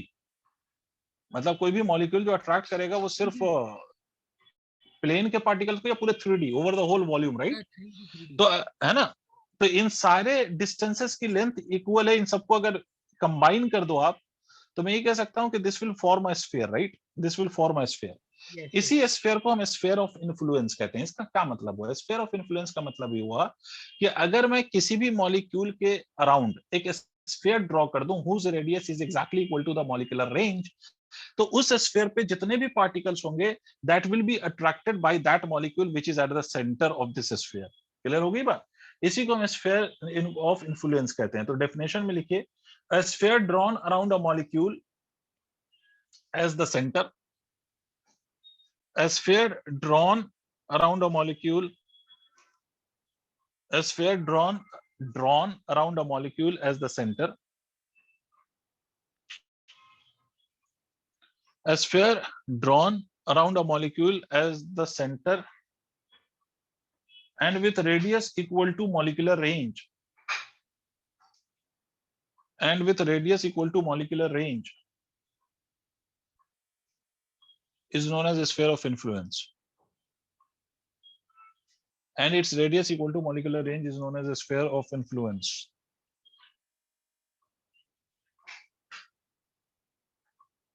लिख लिया? Yes sir. अब देखिए एक last point, उसके बाद फिर हम पढ़ना शुरू करते हैं, मतलब पढ़ तो अभी भी रहे, उसके आगे के टॉपिक पे हम समझते हैं कि ये बेसिक टर्म्स कंप्लीट हो जाए, उसके बाद हम बाकी की चीजों पे आते हैं। तो सर एक और चीज है, एक लास्ट टर्म है जो यूज होती रहती है, surface film. Surface film, surface film का क्या मतलब है आपको इस टर्म से समझ में आ रहा होगा? सरफेस, सरफेस तो आपको समझ में आ रहा होगा, सरफेस की बात हो रही है। फिल्म, यहाँ पे फिल्म का बेसिक मतलब होता है लेयर, ठीक है? तो सरफेस फिल्म का क्या मतलब है कि a thin layer at the surface of the liquid whose thickness is same as the molecular range of the molecule is basically called as surface film। ठीक है, मतलब क्या है sir? A surface, sorry, a liquid film, और layer कह सकते हो, ठीक है, near the surface of liquid having thickness equal to the range of molecule is known as surface film। इसी को हम सरफेस फिल्म कहते हैं, ठीक है? ये भी डिफिनेशन लिखो, आगे शुरू करते हैं कहानी अपनी। सर आप इसको प्लीज एक बार ड्रॉ कर दीजिए। इसको ड्रॉ नहीं कर सकता दोस्त। सरफेस फिल्म का मतलब सरफेस पे पतली सी लेयर, और इसको मैं कैसे ड्रॉ करूं? अगर ये लिक्विड है तो सरफेस को लेयर के फॉर्म में अगर आप इमेजिन करो तो ये जो लेयर होगी ना, टॉप मोस्ट लेयर, ठीक है, ये बहुत पतली सी एक लेयर, बिल्कुल सरफेस पे जो एकदम पतली सी लेयर, इसको हम सरफेस फिल्म कहेंगे।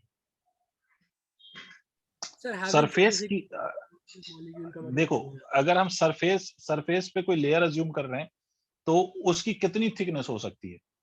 भाई ये आपने, इसके नीचे पूरी लिक्विड ही है ना, तो अगर ये सरफेस का लेयर यहाँ से स्टार्ट हो रहा है तो कहाँ खत्म करोगे उसको?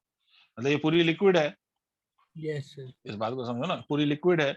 अगर आप कह रहे हो सरफेस पे जो लेयर है तो उस लेयर की कुछ मोटाई होगी ना, कुछ थिकनेस होगी, तो उसकी हाँ थिकनेस कहाँ से कहाँ तक लोगे? यहाँ से यहाँ तक, या यहाँ से यहाँ तक, या यहाँ से यहाँ तक, कहाँ से कहाँ तक की thickness? Because it's a liquid, right? वो कटा हुआ तो नहीं है ना, कि वो उस पर्टिकुलर थिकनेस में कटा हुआ तो नहीं है, या आप इमेजिन कर रहे हो, ठीक है? तो इसका मतलब है कि उसकी जो, वो जो आप लेयर अज्यूम कर रहे हो, उसकी कुछ तो थिकनेस डिफाइन करनी पड़ेगी आपको, समझे? तो आपको ऐसा नहीं है कि यहाँ से शुरू करके यहाँ तक को हम पूरा को सरफेस लेयर कह दें, नहीं, हम कहेंगे बिल्कुल सरफेस पे ऊपर से देखने पर जो लेयर नजर आ रही है, और वो कब कितने डेप्थ तक, वो उसको हम सरफेस फिल्म का नाम देंगे, तो उसको हम उतने डेप्थ तक नाम देंगे उसको सरफेस फिल्म का, जो हमारे मॉलिक्यूलर रेंज की वैल्यू है। और नाउ सर डिड यू ये अंडरस्टैंड? मैं समझ गया मैं सर, ये जो मॉलिक्यूलर रेंज है वो हम्म, बहुत छोटी यूनिट्स में होगी या फिर बड़ी यूनिट्स में भी हो सकती है? बहुत छोटी बेटा, बहुत छोटी मॉलिक्यूलर तो रेंज, तुम मतलब खुद सोचो सर हाँ, तो सरफेस सरफेस फिल्म फिल्म भी बहुत पतली होगी। जी समझ गया सर समझ। मुझे नहीं पता will you able to understand this term और नॉट। हिंदी में झिल्ली समझ लो, झिल्ली कहते हैं, बहुत पतला सा, एकदम बारीक, जैसे आप इसको ऐसे समझ लो कि वो सोप का बबल होता है, उसकी सरफेस कितनी थिक होती है? सोप का जी बबल देखा होगा ना हमने, तो उसकी समझ गया। सरफेस को अगर देखे तो बहुत थिक होती है क्या?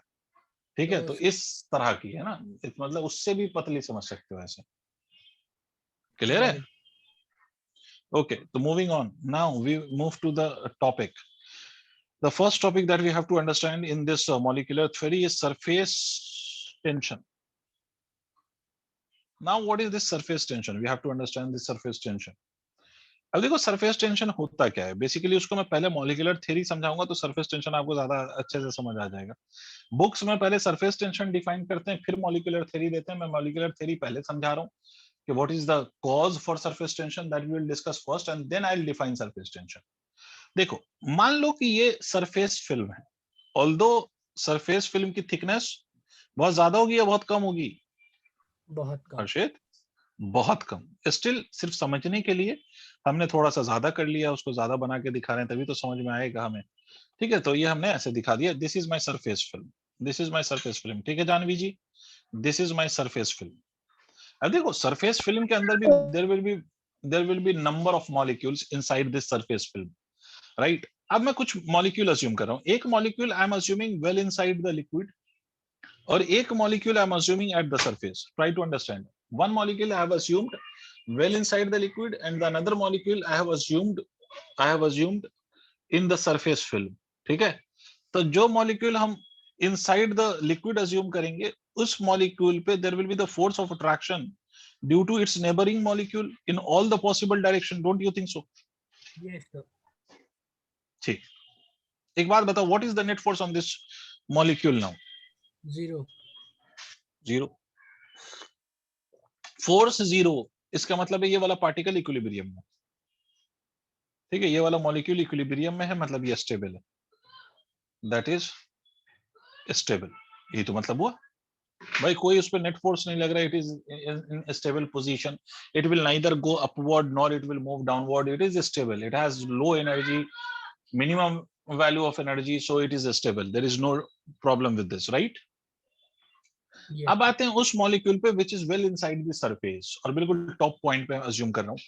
तो इधर वाला मॉलिक्यूल इस पे इधर फोर्स लगाएगा, इधर वाला इधर लगाएगा, डाउनवर्ड वाले पार्टिकल्स को डाउनवर्ड की तरफ खींचेंगे. This is how the forces will be acting on this. But सोचो कि क्या इस पे नेट फोर्स 0 है? No sir. No sir. Because देखो, ये वाला फोर्स इस वाले को कैंसिल कर सकता है, but there is net downward force which is acting on this particle. इसका मतलब this particle is non equilibrium. It is not in equilibrium. If net is non zero, तो नॉन इक्विलिब्रियम वाला पार्टिकल है, ये non equilibrium है. ठीक है, और इक्विलिब्रियम अगर नहीं है, इसका मतलब है कि ये पार्टिकल अनस्टेबल. तो इस तरह के जितने भी पार्टिकल्स होंगे जो लिक्विड के लेयर में लाई करेंगे, वो सारे पार्टिकल्स अनस्टेबल होंगे, और अनस्टेबल होने के कारण क्या होगा कि ultimately the whole of the surface will be unstable. नहीं आया भाई, ये मॉलिक्यूल अनस्टेबल है ना, और ऐसा ही एक मॉलिक्यूल थोड़ी ना होगा बेटा, लाखों लाख मॉलिक्यूल होंगे सिर्फ इस पतली सी लेयर में. तो अगर million and billions of molecules are there and all of them are unstable, तो इसका मतलब है कि ultimately the whole of the surface is unstable. और याद रखो कि किसी भी बॉडी की, किसी भी चीज की दुनिया के अंदर नेचुरल टेंडेंसी है कि it tends to achieve stability. समझ में आई बात? हर चीज स्टेबल रहना चाहती है. ठीक है, आप सुनते नहीं हो कि भाई वो लाइफ में सेटल हो जाओ, दूसरा टर्म उसका स्टेबल है भाई. ठीक है, स्टेबल हो जाओ या सेटल हो जाओ, एक ही बात होती है. तो हर चीज की टेंडेंसी है स्टेबिलिटी अचीव करना. तो ये लेयर भी अपनी स्टेबिलिटी अचीव करना चाहेगा. तो ये स्टेबिलिटी अचीव करने के लिए क्या करेगा भाई? ऐसे जो अनस्टेबल, ये जो बागी पार्टिकल्स हैं, इसको ये भगाना चाहेगा अपने अंदर से, ताकि वो चाहेगा कि भाई शांत रहूं मैं, स्टेबल रहूं मैं. ठीक है, तो to do this in this process, ये लेयर क्या करता है? ये लेयर इस तरह से बिहेव, ये लेयर अपने सरफेस एरिया को कम से कम करने की कोशिश करता है. नहीं यार, बात समझ में? क्योंकि एरिया जितना कम होगी, इसके पास एक ही ऑप्शन है अपने से मॉलिक्यूल्स को बाहर करने का. वो यही एक ऑप्शन है कि वो अपनी एरिया को क्या करे, कम करे. ऑल्दो उससे मॉलिक्यूल सारे तो नहीं निकलेंगे, बट उसमें कम हो जाएंगे. मतलब अंदर इंटीरियर पोर्शन के कंपैरिजन में जो सरफेस पे जो फिल्म होती है, उसकी एरिया कंपैरेटिवली कम होती है. यार आया सर, आया. ठीक है, तो ये अपनी एरिया को कम करने की कोशिश करेगा, और इस कम करने की कोशिश में in this process it will behave as if it is made up of some stressed membrane. ये ऐसे बिहेव करेगा जैसे कोई स्ट्रेस्ड मेम्ब्रेन से ये बना हुआ है. ठीक है, जो अपने आप को खींच सकता है, जो अपने आप को स्ट्रेच कर सकता है. ठीक है, और ये जो प्रॉपर्टी है इस लिक्विड की, by virtue of which every free surface of the liquid behaves as if it is made up of a stressed membrane to decrease its surface area, this property is known as surface tension. नहीं, ये बात समझ? मतलब इसका shape purely cylindrical नहीं होगा sir? नहीं होगा. मतलब जो नीचे वाले पोर्शन का शेप है, वो ऊपर वाले पोर्शन का शेप नहीं होगा. जी सर, समझ. समझे? तो लिखो, सरफेस टेंशन याद रखो, फोर्स नहीं है. surface tension, due to this surface tension there will be a force, is a different thing. But surface tension is not itself a force, it's just a property जिसके कारण क्या होता है, every free surface of the liquid behaves as a stressed membrane. clear? तो जो मैं definition लिखा रहा हूँ, लिखिए, it is the property by virtue of which It is the property by virtue of which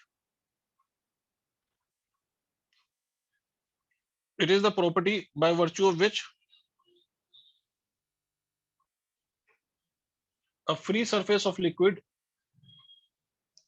It is the property by virtue of which a free surface of the liquid. It is the property by virtue of which a free surface of the liquid behaves like an stressed membrane. Behaves like an stressed membrane. Behaves like an stressed membrane.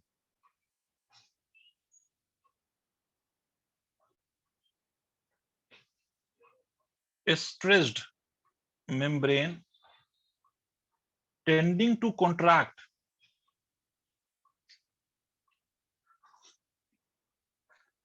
A stressed membrane tending to contract. Tending to contract. Tending to contract. To occupy. Tending to contract. To occupy.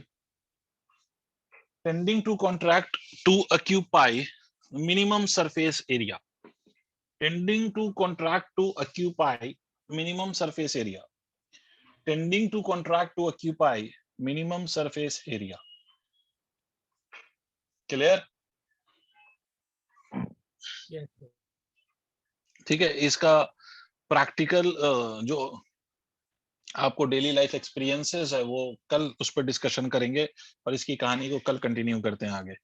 ठीक है, तो sir आज यहीं तक, कल sir बात तो ये करते हैं। प्रॉपर्टी सर जनरेट कैसे होती है? ये प्रॉपर्टी लिक्विड की सेल्फ प्रॉपर्टी है, वो जनरेट नहीं होती है, मतलब इसको नेचर ने ऐसा बनाया ही। और अगर ऐसा नहीं होता तो क्या एक कभी फ्लूइड स्टार्टिंग में हो नहीं सकता था ना सर, हमेशा डायनेमिक्स में रहता?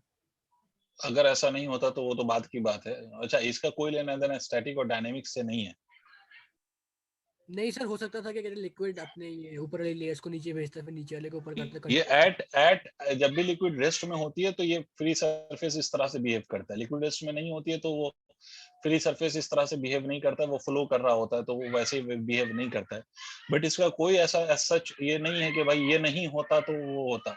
हाँ, ये कह सकते हैं कि अगर लिक्विड स्टैटिक है तो सरफेस टेंशन है, अगर लिक्विड स्टैटिक नहीं है तो सरफेस पे कोई टेंशन नहीं है। ठीक है, बट ये नहीं कहेंगे हम